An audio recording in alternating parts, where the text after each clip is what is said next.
Hello class 9th students. तो दोस्तों कैसे हैं आप लोग। दोस्तों इससे पहले मैंने बीहाइव की बुक ख़त्म कर दी है। अगर आपने प्रीवियस वीडियोस नहीं देखी है तो पहले जाकर वो देखिए। और अभी मैंने 3 चैप्टर ऑलरेडी मोमेंट्स के भी करा दिए हैं, और अगर आपने वो भी वीडियो नहीं देखी है तो पहले वो भी जाके देखिए। तो आज मैं लेकर आया हूँ the kingdom of the fools. बहुत इंपॉर्टेंट चैप्टर है और कई बार इसमें से क्वेश्चन आते हुए देखा है। चलिए फर्स्ट क्वेश्चन देखते हैं। What things were different in the kingdom of fools. क्या ऐसी चीज़ें थी जो कि किंगडम ऑफ फूल्स में बिल्कुल अलग थी। चलिए आंसर देखते हैं। In the kingdom of fools the people did all their work at night, they slept during the day time, everything cost the same there a single do. यानी कि आंसर कह रहा है कि उसमें सारे काम उल्टे होते हैं। जैसे कि आप रात को सोते हैं तो वो दिन में सोते थे, वो रात में काम करते थे। यानी कि जो भी काम यहाँ पे होते थे उसका उल्टा वो लोग करते थे, यानी अपोजिट में करते थे। सो ये था किंगडम ऑफ फूल्स का फर्स्ट क्वेश्चन। चलिए सेकंड क्वेश्चन देखते हैं। Why did the guru want to leave this kingdom quickly, why did the disciple stay on.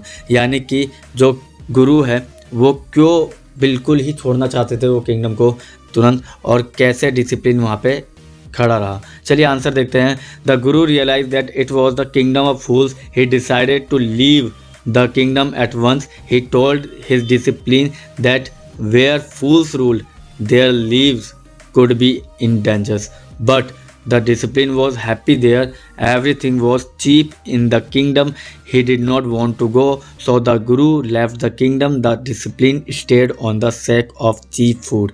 यानी कि गुरु ने कहा कि एक ऐसी जगह पे मरना ही होगा जहाँ पे सारे के सारे बेवकूफ़ों की दुनिया हो, और ये बेवकूफ़ों की दुनिया कितनी खतरनाक हो सकती है तुम नहीं समझोगे। मगर चेले ने बोला अरे कोई बात नहीं गुरुजी, यहाँ पे तो सब चीज़ें सस्ती मिलती है और हमें किसी से क्या खतरा, ना हम किसी से पंगे लेंगे और ना कोई हमारा कुछ बिगाड़ेगा। और इसीलिए गुरु तो वहाँ से चले गए, मगर चेले को वहीं पे छोड़ दिया। और चेला वहाँ पे बहुत ज़्यादा खुश था, जिसके कारण चेले को आगे जाके प्रॉब्लम फेस करनी पड़ी, जो कि हम आगे पढ़ेंगे। चलिए सो थर्ड क्वेश्चन हमारे सामने। थर्ड क्वेश्चन है, who were the people question during the course of the trial and what was each person defence. यानी कि हर इंसान ने अपने डिफेंस में क्या कहा और कोर्ट ट्रायल को बताइए आप। चलिए आंसर देखते हैं।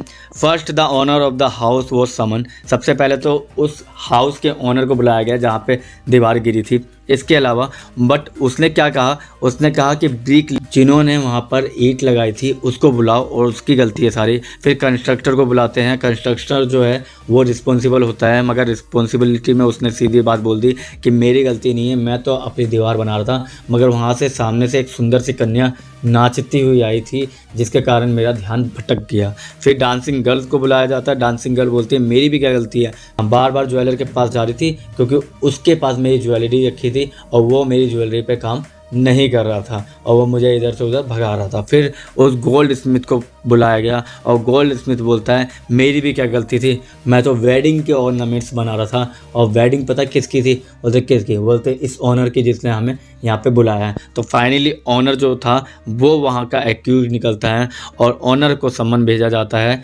किसके लिए, डेथ के लिए। ठीक है, तो ये था आपका कहानी, एक तरह से समरी भी मैंने आपको बता दिया। ठीक है, तो चलते हैं फोर्थ क्वेश्चन की तरफ। फोर्थ क्वेश्चन है हमारे, what did the dancing girl से इन हर डिफेंस। यानी कि डांसिंग गर्ल ने अपने डिफेंस में क्या कहा उसके बारे में बताइए। देखिए, the dancing girl said that she had given some gold to the goldsmith to make some jewellery. यानी कि मैंने तो गोल्ड दिया था गोल्ड स्मिथ को, यानी सुनार को, वो मेरी ज्वेलरी नहीं बना पा रहा था। The goldsmith made many excuses, वो बहुत सारे बहाने बना रहा था। So she had to walk up and down his house many times. इसलिए वो बार बार उसके पास जा रही थी रिक्वेस्ट करने के लिए, प्लीडेड के लिए। ठीक है, सो ये था आपका फोर्थ क्वेश्चन। डांसिंग गर्ल के लिए कई बार क्वेश्चन आया हुआ कि डांसिंग गर्ल का क्या एक्सक्यूज़ था। ठीक है, चलिए तो लास्ट क्वेश्चन की तरफ चलते हैं। और लास्ट क्वेश्चन हमारे सामने है, how did the kingdom become normal again. यानी किंगडम जो है वो दोबारा नॉर्मल कैसे हुआ। चलिए आंसर देखते हैं। The people requested to the guru and the disciple to be there, king and the minister they finally agreed and changed all the old laws, thus the kingdom became normal again। यानी कि गुरु ने बात मान ली, ठीक है मैं वहाँ का राजा बन जाऊँगा, प्रधानमंत्री हमारा चेला रहेगा। और इसके बाद क्या हुआ, सारी चीज़ें उसने बोल दी कि रूल वैसे के वैसे ही चलेंगे जैसे नॉर्मल दुनिया में चलते हैं, यहाँ कोई स्पेशल रूल राइट नहीं होगा। ठीक है, इस तरह से जो फुल किंगडम था वो अब नॉर्मल किंगडम बन गया था और यहाँ पे आपके टॉप 5 क्वेश्चन खत्म होते हैं।